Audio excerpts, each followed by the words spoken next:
नमस्कार दोस्तों, मैं अपनी कविता मैं लेखनी का प्राण बनूं को आपके समक्ष प्रस्तुत करने जा रही हूँ। यह कविता मेरे लिए एक व्यक्तिगत यात्रा है जिसमें मैंने शब्दों की शक्ति और लेखनी के महत्व को समझने का प्रयास किया है। इस कविता के माध्यम से मैं अपने विचारों और भावनाओं को अभिव्यक्त करने का प्रयास करूँगी। मैं चाहती हूँ आप इस कविता को सुने, इसके अर्थ और भावनाओं को समझने का प्रयास करें। तो आइए मैं आपको अपनी कविता की दुनिया में ले चलूँ और आपको दिखाऊं कि शब्दों की शक्ति कैसे मेरे जीवन को प्रभावित करती है। तो सुनिएगा दोस्तों, जिसका शीर्षक है मैं लेखनी का प्राण बनूं। मैं लेखनी का प्राण बनूं, शब्दों की मुस्कान बनूं। मैं लेखनी का प्राण बनूं, शब्दों की मुस्कान बनूं।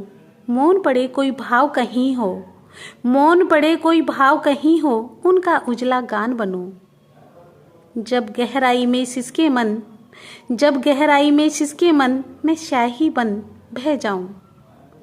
पीड़ा की बिखरी आहों से, पीड़ा की बिखरी आहों से शब्दों का अनुराग रचूं। उड़ जुड़े उन गीतों की, उड़ जुड़े उन गीतों की मैं एक पहचान बनूं। मैं लेखनी का प्राण बनूं, शब्दों की मुस्कान बनूं।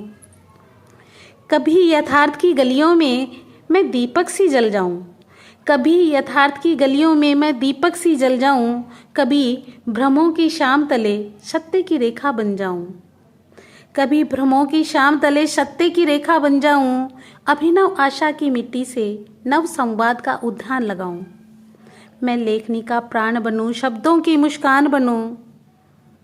पर जब थम जाए मेरे विचारों की नदियाँ, पर जब थम जाए मेरे विचारों की नदियाँ, क्यों न मैं मेघों सी बरस जाऊं, क्यों न मैं मेघों सी बरस जाऊं। शब्दहीन होकर जो भाव शेष हो, उन्हें कविता में मैं बहाना चाहूं।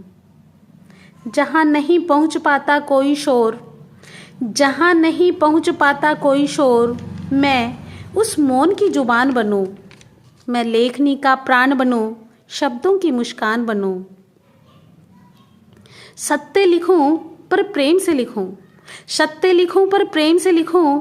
न्याय की बहुत कोमल धार बनूं, न्याय की बहुत कोमल धार बनूं। कालजयी रचना की ध्वनि बनूं, कालजयी रचना की ध्वनि बनूं।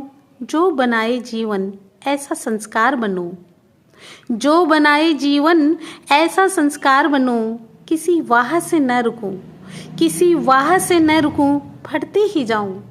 कलम से मुखर, कलम से मुखर स्वर की जान बनूं। मैं लेखनी की प्राण बनूं, शब्दों की मुस्कान बनूं। दोस्तों, आपने मेरे को इतना धैर्यपूर्वक सुना, तो कैसी लगी आपको मेरी रचना? इसके बारे में आप अपनी प्रतिक्रिया जरूर दीजिएगा। और अगर आपको मेरी रचना पसंद आई है तो आप मेरे चैनल को लाइक, कमेंट, शेयर और सब्सक्राइब ज़रूर कीजिएगा। और हर आने वाली रचना का नोटिफिकेशन आपको लगातार मिलता रहे, इसके लिए आप बेल आइकॉन दबाना मत भूलिएगा। धन्यवाद।